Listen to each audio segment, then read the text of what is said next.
Estem vivint uns moments on el dret a la llum ja ha deixat de ser un dret i passa a ser un privilegi,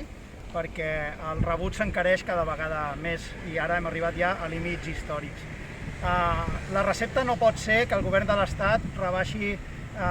l'IVA, la recepta no pot ser que aquells governs progressistes dels ajuntaments progressistes, que n'hi ha poquets per desgràcia, augmentin la partida de serveis socials per pagar aquests rebuts, perquè això va de cara a afavorir aquestes grans empreses. En tenim una aquí al darrere, que el que fan és fer milers de milions d'euros de beneficis any rere any i que, per tant, el que fan és